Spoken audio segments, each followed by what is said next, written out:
মারু দিয়ে দিব, সবগুলোর উপরে মারু দিয়ে দিব। মারু দিয়ে দিলে তখন সেটা কি হয়ে যাবে?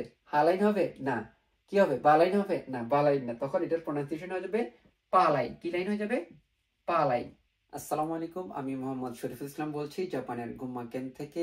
আবারও নতুন একটি ভিডিও নিয়ে চলে আসলাম। সবাইকে আমার অনলাইন প্ল্যাটফর্মে স্বাগতম। সো আমরা শিখতেছিলাম কাতাকানা বর্ণমালাগুলো। গত ক্লাস পর্যন্ত আমরা কাতাকানার মেইন 46টি অক্ষর অলরেডি শিখে ফেলেছি। আশা করি ইনশাল্লাহ আপনারা ভালোভাবে রপ্ত করেছেন।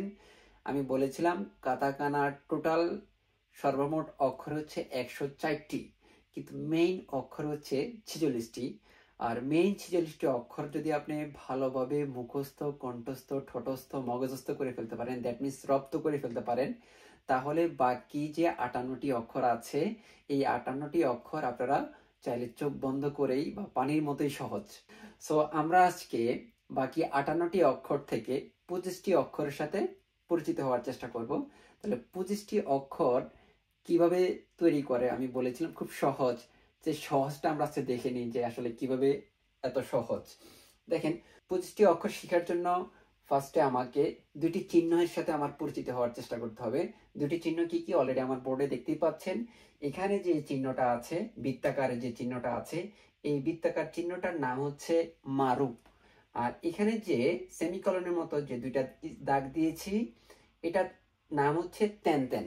তাহলে এই দুইটি চিহ্নের নাম আপনাকে জানতে হবে। একটি হচ্ছে মারু আর একটি হচ্ছে তেন তেন। কোনটিকে তেন তেন বলে, কোনটিকে মারু বলে, চেহারা দেখতে কেমন, এটা অলরেডি আপনারা আশা করি দেখতে পেরেছেন। এই দুটো চিহ্ন দিয়ে আমি এই 46টি অক্ষর থেকে নতুন 25টি অক্ষর তৈরি করব।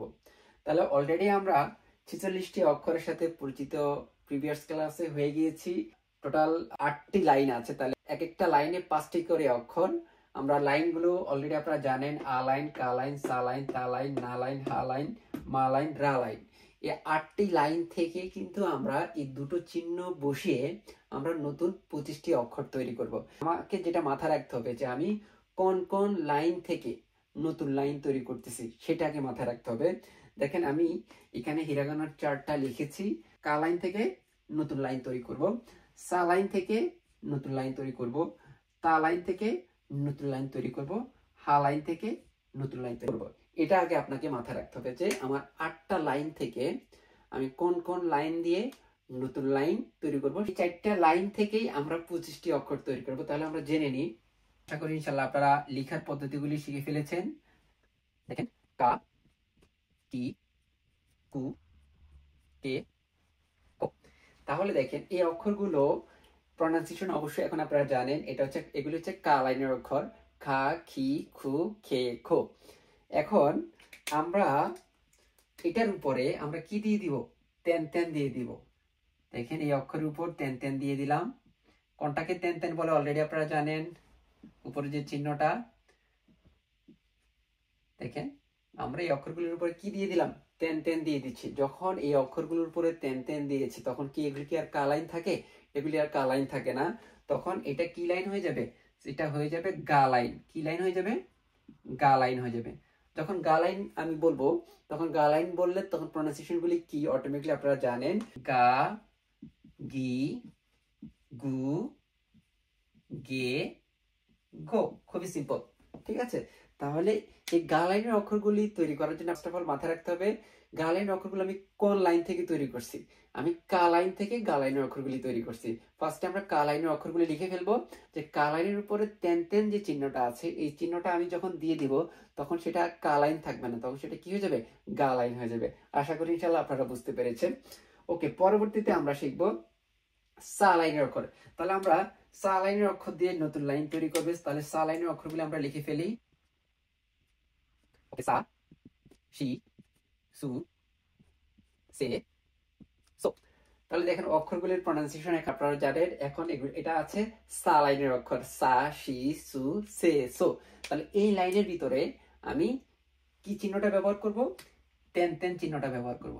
তেন তেন চিহ্নটা ব্যবহার করব। ওকে, আমি যখন তেন তেন চিহ্নটা ব্যবহার করব, তখন এটা কি আর সা লাইন থাকে? না, এটা আর সা লাইন থাকবে না। কি লাইন হয়ে যাবে? এটা কি হয়ে যাবে? জা লাইন হয়ে যাবে। আমরা কিন্তু অলরেডি জানি, কিন্তু হিরাগানা কিন্তু আমরা অলরেডি শিখে ফেলেছি। সো আমি বলেছিলাম যে হিরাগানা এবং কাতাকানা বর্ণমালাগুলো প্রনাউন্সিয়েশন সেম, জাস্ট লেখার ধরন ভিন্ন। তো সেই ক্ষেত্রে আপনারা কিন্তু প্রনাউন্সিয়েশনগুলি জানেন, ঠিক আছে? কোন কোন চিহ্নটা, কোন কোন অক্ষরগুলোর উপর কোন কোন চিহ্নটা দিলে কি কি প্রনাউন্সিয়েশন হবে সেটা অলরেডি জানেন। তাহলে এটা যখন আমি সালাইনের উপর তেন তেন দিয়ে দিব তখন সেটা কি হয়ে যাবে? জালাইন হয়ে যাবে। জালাইন হয়ে গেলে প্রনাউন্সিয়েশন গুলো কি কি হবে? প্রনাউন্সিয়েশন হয়ে যাবে যা, এটা হবে জি, জু, জে, জো। জালাইনের অক্ষর যখন আমি তেন তেন দিব তখন সেটা কি হয়ে যাবে? জালাইন হয়ে যাবে। তাহলে আমরা দুইটি নতুন লাইন শিখে ফেলেছি। এরপরে আমরা শিখব তালাইন, ঠিক আছে? তালাইনের অক্ষরগুলো একটু দেখার চেষ্টা করি। তাহলে দেখেন তালাইনের অক্ষরগুলো একটু লিখে ফেলি। তা, চি, সু, তে, তো। তাহলে এখন এটা কি লাইন আছে? তা লাইন আছে। লাইনের উপরে আমি কোন চিহ্নটা ব্যবহার করব? তেন তেনটা ব্যবহার করব। কি ব্যবহার করব? তেন তেন ব্যবহার করে দিব।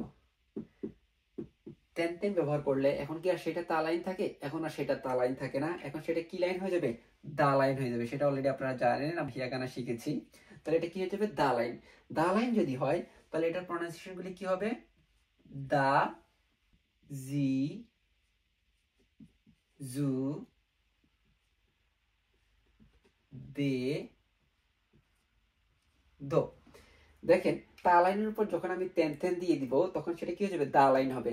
তো দা লাইন যখন হবে তখন এই পাঁচটা অক্ষরের প্রনাউন্সিয়েশন কি হওয়ার কথা ছিল ছন্দ অনুসারে? দা, দি, দু, দে, দো। কিন্তু এখানে আমার দুইটি অক্ষর ব্যতিক্রম। আমরা অলরেডি হিরাকানার মধ্যে শিখেছি এটা দি আর এটা দু না হয়ে এটা কি হবে? জি আর হচ্ছে জু। এখন আপনার একটা প্রশ্ন থাকতে পারে, উপরে যে জা লাইন আছে এই জা লাইনের ভিতরে কি আমরা জি আর জু পাইছি? আমি কিন্তু হিরাকানার মধ্যে কিন্তু এটা ব্যাখ্যা করেছি, আশা করি আপনাদের মনে আছে। এখানেও একটা জি আছে জা লাইনের ভিতরে, আবার দা লাইনের ভিতরে একটা জি আছে, আবার জা লাইনের ভিতরে একটা জু আছে, দা লাইনের ভিতরেও একটা জু আছে। তাহলে আমরা কখন এই দুইটা জি ব্যবহার করব আর কখন এই দুইটা জু ব্যবহার করব সেটা আমি বলেছিলাম। এই জা লাইনের জি আর জু এর ব্যবহার আমরা শিখবো N5 এ। আর দা লাইনের যে জি আর জু আছে এই দুইটা ব্যবহার শিখবো আমরা N4 থেকে। N4 থেকে আমরা এই দুইটা অক্ষরের ব্যবহার পাবো আর কি। সো আপনারা জেনে রাখার জন্য এই দুইটার অক্ষরের প্রনাউন্সিয়েশন কি হবে সেটা জেনে রাখেন। ব্যবহার শিখবো আমরা N4 থেকে। আশা করি ইনশাআল্লাহ বুঝতে পেরেছেন। তাহলে দা লাইনের অক্ষরগুলো কি হবে প্রনাউন্সিয়েশন? দা, জি, জু, দে, দো। আশা করি ইনশাআল্লাহ বুঝতে পেরেছেন। এখন আমরা শিখবো হচ্ছে হা লাইন দিয়ে। কি লাইন? হা লাইন। তাহলে আমরা একটু হা লাইনের অক্ষরগুলো লিখে ফেলি। হা লাইনের অক্ষরগুলো লিখে ফেলি। হা, কি, ফু, হে, হো। হা লাইনের অক্ষরগুলো লিখে ফেলেছি। এখন আমরা এই হা লাইনের অক্ষরের উপরে কি দিয়ে দিব? তেন তেন দিয়ে দিব। কি দিয়ে দিব? তেন তেন দিয়ে দিব। যখন আমরা তেন তেন দিয়ে দিব তখন কি আর সেটা কি হা লাইন থাকে? না, তখন আর সেটা হা লাইন থাকে না, তখন সেটা কি হয়ে যাবে? বা লাইন হয়ে যাবে। যখন বা লাইন হয়ে যাবে তখন অক্ষরগুলির প্রনাউন্সিয়েশন কি অলরেডি আপনারা জানেন, খুবই সিম্পল। বা, বি, বু, বে, বো। বা, বি, বু, বে, বো। এখন অলরেডি হা লাইন দিয়ে আমি কি করছি? তেন তেন দিয়ে নতুন লাইন তৈরি করে ফেলেছি। আমরা এখানে 4টা লাইন পেয়েছি, তাই না? আমরা অলরেডি 20টি অক্ষর শিখে ফেলেছি, ঠিক আছে? 4টা লাইন দিয়ে 20টি অক্ষর শিখে ফেলেছি, আর একটা লাইন বাকি আছে। আমরা শিখবো টোটাল তেন তেন আর মারো দিয়ে 25টি অক্ষর, ঠিক আছে? তার মধ্যে 20টি অক্ষর হয়ে গেছে। এই 20টি অক্ষর তৈরি করেছি তেন তেন দিয়ে, মারুর ব্যবহার এখনো পাই নাই। এখন আমরা হা লাইন দিয়ে অলরেডি একটা লাইন তৈরি করে ফেলেছি তেন তেন দিয়ে। এখন হা লাইন দিয়ে আমরা নতুন আরেকটি লাইন তৈরি করব, নতুন আরো 5টি অক্ষর শিখবো। দ্যাট মিন্স আমার হা লাইন দিয়ে টোটাল 3টা লাইন। একটা হচ্ছে তেন তেন আর মারু ছাড়া যেটা, সেটা হচ্ছে হা লাইন। এরপর যখন আমি তেন তেন দিয়ে দিব তখন সেটা হয়ে যাবে কি? বা লাইন। এখন দ্যাট মিন্স মাথায় রাখতে হবে আমি হা লাইন দিয়ে 2টি লাইন তৈরি করব। তাহলে হা লাইনটা আমি আবার লিখলাম এখানে। হা, ই, ফু, হে, হো। হা লাইনের উপরে আমরা কি দিয়ে দিব? মারু দিয়ে দিব। সবগুলোর উপরে মারু দিয়ে দিব। মারু দিয়ে দিলে তখন সেটা কি হয়ে যাবে? হা লাইন হবে? না। কি হবে? বা লাইন হবে? না, বা লাইন না। তখন এটার প্রনাউন্সিয়েশন হয়ে যাবে পা লাইন। কি লাইন হয়ে যাবে? পা লাইন। তাহলে পা লাইন হলে প্রনাউন্সিয়েশন গুলো কি হবে? পা, পি, পু, পে, পো। তাহলে একটা মাত্র লাইন, সেটা হচ্ছে হা লাইন। হালাইন দিয়ে তেন তেন আর মারু যদি হালাইনের উপর না থাকে তখন সেটা কি হয়ে যাবে, হালাইন হয়ে যাবে। আর হালাইনের উপর আমি যখন তেন তেন দিয়ে দিব তখন সেটা কি হয়ে যাবে, বালাইন হবে। আবার হালাইনের উপরে যখন আমি মারু দিব তখন কি হয়ে যাবে, সেটা পালাইন হয়ে যাবে। So be careful. এই ছিল আমার 25টি অক্ষর। আশা করি ইনশাল্লাহ খুব সহজে আপনারা এই 25টি অক্ষর 8টা লাইন থেকে কোন কোন লাইন দিয়ে নতুন অক্ষর তৈরি করেছে এবং কোন কোন লাইনের উপরে কোন চিহ্নটা দিয়ে নতুন লাইন তৈরি করেছে সেটা আশা করি আপনারা বুঝতে পেরেছেন। এই ছিল আমার 25টি অক্ষর। আশা করি ইনশাল্লাহ আপনারা বুঝতে পেরেছেন। আজকের ক্লাসটি এই পর্যন্তই। জাপান রিলেটেড নিত্য নতুন ভিডিও পেতে আমার ইউটিউব চ্যানেল শরীফ শেখত এবং আমার পেজ জাপান ক্যাপচারকে ফলো দিয়ে পাশে থাকবেন। এই বলে শেষ করছি। আসসালামু আলাইকুম, ধন্যবাদ।